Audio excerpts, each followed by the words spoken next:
ಅಖಂಡ ಭಾರತ ವಾಹಿನಿಯ ಸಮಸ್ತ ವೀಕ್ಷಕರಿಗೆ ನಮಸ್ಕಾರ. ಮತ್ತೊಂದು ವಿಡಿಯೋಗೆ ಸ್ವಾಗತ. ಉತ್ತರ ಪ್ರದೇಶದ ಮುಖ್ಯಮಂತ್ರಿ ಯೋಗಿ ಆದಿತ್ಯನಾಥ್ ಅವರು ಅಕ್ರಮ ಮಸೀದಿ, ಅಕ್ರಮ ಮದ್ರಸಾಗಳ ವಿರುದ್ಧ ಕಾರ್ಯಾಚರಣೆ ಕೈಗೊಂಡಿದ್ದಾರೆ. ಆದರೂ ನಾಯಿ ಕೊಡೆಗಳಂತೆ ಅಕ್ರಮ ಮಸೀದಿಗಳು ತಲೆ ಎತ್ತುತ್ತಲೇ ಇವೆ.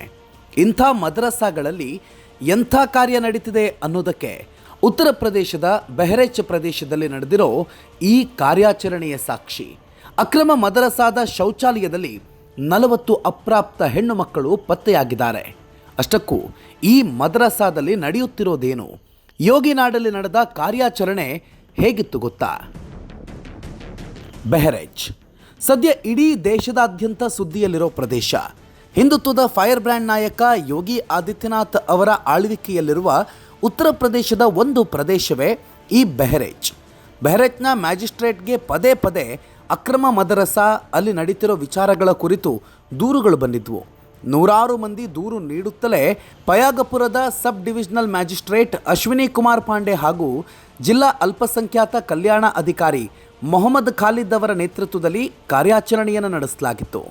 ಮನೆಯಂತೆ ಇರೋ ಕಟ್ಟಡದಲ್ಲಿ ಅಕ್ರಮ ಮದರಸಾ ಕಾರ್ಯನಿರ್ವಹಿಸ್ತಾ ಇತ್ತು. ಅಧಿಕಾರಿಗಳು ಪೊಲೀಸರ ಸಹಕಾರದೊಂದಿಗೆ ದಾಳಿ ನಡೆಸಿದಾಗ ಮದರಸಾದ ನಿರ್ವಾಹಕ ಖಲೀಲ್ ಅಹಮದ್, ನಮ್ಮ ಮನೆಯಲ್ಲಿ ಯಾವುದೇ ಮದರಸಾ ನಡೀತಾ ಇಲ್ಲ, ಯಾವುದೇ ಹೆಣ್ಣು ಮಕ್ಕಳನ್ನು ಕೂಡ ನಾವು ಇಟ್ಟುಕೊಂಡಿಲ್ಲ ಅಂತ ಹೇಳಿಕೆ ಕೊಟ್ಟಿದ್ದ. ಇಡೀ ಮನೆಯನ್ನು ತಪಾಸಣೆ ಮಾಡೋದಕ್ಕೆ ಮದರಸಾದ ಶಿಕ್ಷಕಿ ತಕ್ಸಿಮ್ ಫಾತಿಮಾ ಅವಕಾಶ ನೀಡಲಿಲ್ಲ. ಆದರೂ ಅಧಿಕಾರಿ ಇಡೀ ಮನೆಯನ್ನು ಸರ್ಚ್ ಮಾಡಿದರು. ಶಿಕ್ಷಕಿ ತಕ್ಸಿಮ್ ಫಾತಿಮಾ ಹಾಗೂ ನಿರ್ವಾಹಕ ಖಲೀಲ್ ಅಹಮದ್ ಅಧಿಕಾರಿಗಳಿಗೆ ಸರಿಯಾದ ಸಹಕಾರ ನೀಡದೇ ಇದ್ದಾಗ ಪೊಲೀಸರು ಅಕ್ರಮ ಮದರಸಾದ ಒಳಗೆ ಪ್ರವೇಶಿಸಿದರು.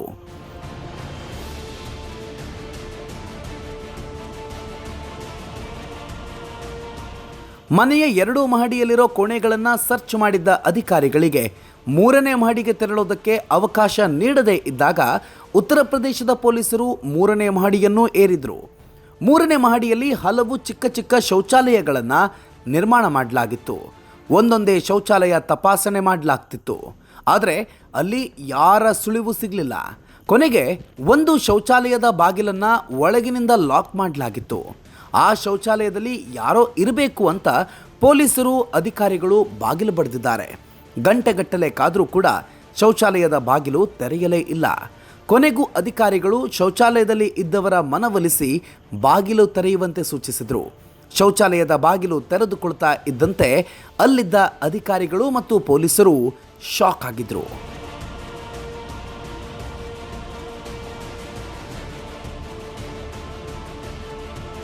ಯಾಕೆ ಗೊತ್ತಾ? ಅಲ್ಲಿದ್ದ ಪುಟ್ಟ ಶೌಚಾಲಯದ ಒಳಗೆ ಇದ್ದಿದ್ದು ಬರೋಬ್ಬರಿ 40 ಹೆಣ್ಣು ಮಕ್ಕಳು. ಅವರೆಲ್ಲ 9 ರಿಂದ 14 ವರ್ಷ ಪ್ರಾಯದ ಹೆಣ್ಣು ಮಕ್ಕಳು. ಅದ್ಯಾವಾಗ ಅಧಿಕಾರಿಗಳು ಹಾಗೂ ಪೊಲೀಸರು 4ನೇ ಮಹಡಿಗೆ ಎಂಟ್ರಿ ಕೊಟ್ಟಿದ್ರು, ಅವಾಗಲೇ ನೋಡಿ ಮದರಸಾ ನಿರ್ವಾಹಕನಾಗಿದ್ದ ಖಲೀಲ್ ಅಹಮದ್ ಸ್ಥಳದಿಂದ ಎಸ್ಕೇಪ್ ಆಗಿದ್ದ. ಅಕ್ರಮ ಮದರಸಾದ ಶೌಚಾಲಯದಲ್ಲಿದ್ದ 40 ಹೆಣ್ಣು ಮಕ್ಕಳನ್ನು ಅಧಿಕಾರಿಗಳು ಸುರಕ್ಷಿತವಾಗಿ ಮನೆಗೆ ತಲುಪಿಸಿದ್ದಾರೆ.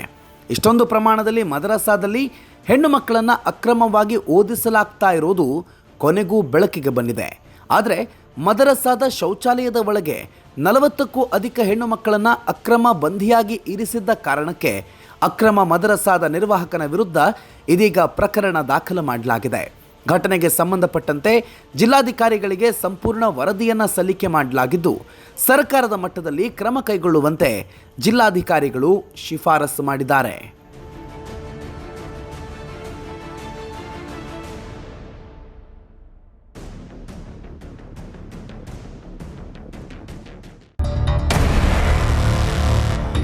ಅಕ್ರಮ ಮದರಸಾ, ಮಸೀದಿಯ ವಿರುದ್ಧ ಯೋಗಿ ಕ್ರಮ.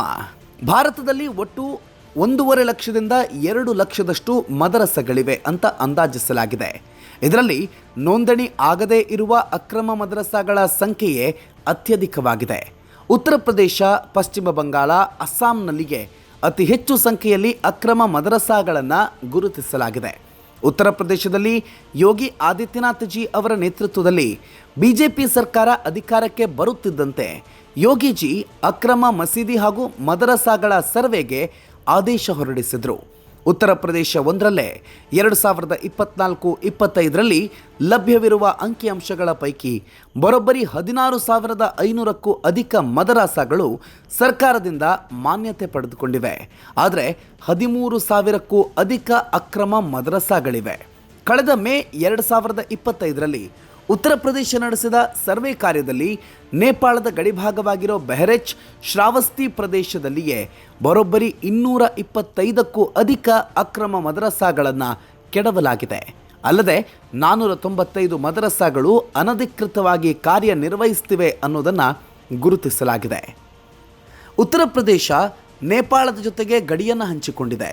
ಈ ನೇಪಾಳದ ಗಡಿಯಲ್ಲಿಯೇ ಅತಿ ಹೆಚ್ಚು ಅಕ್ರಮ ಮದರಸಾ ಮತ್ತು ಮಸೀದಿಗಳು ಪತ್ತೆಯಾಗಿದ್ವು. ಇಂಥ ಅಕ್ರಮ ಮದರಸಾಗಳಲ್ಲಿ ಅಕ್ರಮ ಚಟುವಟಿಕೆ ಅವ್ಯಾಹತವಾಗಿ ನಡೆಯುತ್ತಲೇ ಇದೆ ಅನ್ನೋದು ತಿಳಿಯುತ್ತಲೇ ನೇಪಾಳದ ಗಡಿಭಾಗದಲ್ಲಿರೋ ಎಲ್ಲ ಅಕ್ರಮ ಮದರಸಾಗಳನ್ನು ಯೋಗಿ ಆದಿತ್ಯನಾಥ್ ಸರ್ಕಾರ ಬಂದ್ ಮಾಡಿದೆ. ಇನ್ನು ಚೀನಾದ ಜೊತೆಗೆ ಗಡಿಭಾಗವನ್ನು ಹೊಂದಿರುವ ಹಿಮಾಚಲ ಪ್ರದೇಶ ಕೂಡ ಉತ್ತರ ಪ್ರದೇಶದ ಜೊತೆಗೆ ಗಡಿ ಹಂಚಿಕೊಂಡಿದೆ. ಚೀನಾ ಕೂಡ ಇಂತಹ ಮದರಸಾಗಳನ್ನೇ ಬಳಸಿಕೊಂಡು ಭಾರತದ ವಿರುದ್ಧ ತನ್ನ ಕಾರ್ಯಸಾಧನೆ ಮಾಡ್ತಿದೆ. ಆದರೆ ಯೋಗಿ ಆದಿತ್ಯನಾಥ್ ಜಿ ಅವರು ಮಾತ್ರ ಯಾವುದೇ ಅಕ್ರಮ ಮದರಸಾಗಳಿಗೆ ಅವಕಾಶವೇ ಇಲ್ಲ ಅಂದಿದ್ದಾರೆ. ಮಸೀದಿ ಹಾಗೂ ಮದರಸಾಗಳು ಕಡ್ಡಾಯವಾಗಿ ನೋಂದಣಿ ಮಾಡಿಸಿಕೊಳ್ಳಬೇಕು. ಆದರೆ ಕೆಲವರು ಯೋಗಿ ಆದಿತ್ಯನಾಥ್ ಅವರ ನೇತೃತ್ವದ ಸರ್ಕಾರದ ಆದೇಶದ ವಿರುದ್ಧ ನ್ಯಾಯಾಲಯದ ಮೆಟ್ಟಿಲೇರಿದ್ರು. ನ್ಯಾಯಾಲಯ ಕೆಲವೊಂದು ಅಕ್ರಮ ಮಸೀದಿಗಳನ್ನು ಧ್ವಂಸ ಮಾಡೋದಕ್ಕೆ ತಡೆಯೊಡ್ಡಿದೆ. ಆದರೂ ಯೋಗಿ ಆದಿತ್ಯನಾಥ್ ಜಿ ಅವರು ಅಕ್ರಮಗಳಿಗೆ ಬ್ರೇಕ್ ಹಾಕೋದಕ್ಕೆ ಮುಂದಾಗಿದ್ದಾರೆ. ದೇಶದ್ರೋಹದ ಕೆಲಸಗಳನ್ನು ಯಾರೇ ಮಾಡಿದರೂ ಅವರನ್ನು ಕ್ಷಮಿಸುವ ಕೆಲಸವನ್ನು ಯೋಗಿ ಆದಿತ್ಯನಾಥ್ ಜಿ ಎಂದಿಗೂ ಮಾಡಿಯೇ ಇಲ್ಲ, ಮಾಡೋದೂ ಇಲ್ಲ. ಅಕ್ರಮ ಮದರಸಾಗಳನ್ನು ಬಳಸಿಕೊಂಡು ನಡೀತಿರೋ ಅಕ್ರಮಗಳಿಗೆ ಯೋಗಿ ಆದಿತ್ಯನಾಥ್ ಜಿ ಬ್ರೇಕ್ ಹಾಕಿದ್ದಾರೆ. ಬೆಹರೆಚ್ ಪ್ರದೇಶದಲ್ಲಿ ಅಕ್ರಮ ಮದರಸಾಗಳಲ್ಲಿ ಏನು ನಡೀತಿದೆ ಅನ್ನೋದು ಖಚಿತವಾಗಿದೆ. ಹೆಣ್ಣು ಮಕ್ಕಳನ್ನು ಬಲವಂತವಾಗಿ ಇರಿಸಿಕೊಳ್ಳಲಾಗಿತ್ತ, ಎಷ್ಟು ವರ್ಷಗಳಿಂದ ಈ ಅಕ್ರಮ ಮದರಸಾ ಕಾರ್ಯನಿರ್ವಹಿಸ್ತಾ ಇದೆ ಅನ್ನೋ ಮಾಹಿತಿಯನ್ನು ಅಧಿಕಾರಿಗಳು ಮತ್ತು ಪೊಲೀಸರು ಕಲೆ ಹಾಕ್ತಿದ್ದಾರೆ. ಜಿಲ್ಲಾಧಿಕಾರಿಗಳು ಬೆಹರೆಚ್ನಲ್ಲಿ ಪತ್ತೆಯಾಗಿದ್ದ ಅಕ್ರಮ ಮದರಸಾಗೆ ಬೀಗ ಜಡಿದಿದ್ದಾರೆ. ಯೋಗಿಜಿ ನಾಡಲ್ಲಿ ಯಾರೇ ಬಾಲ ಬಿಚ್ಚಿದ್ರೂ ಕೂಡ ಅವರನ್ನು ಕ್ಷಮಿಸೋ ಮಾತಿಲ್ಲ ಅನ್ನೋದು ಸಾಬೀತಾಗಿದೆ. ಅಕ್ರಮ ಮದರಸಾಗಳ ವಿರುದ್ಧ ಕ್ರಮಕ್ಕೆ ಯೋಗಿ ಆದಿತ್ಯನಾಥ್ ಜಿ ಅವರು ಆದೇಶ ಹೊರಡಿಸಿದ್ದಾರೆ.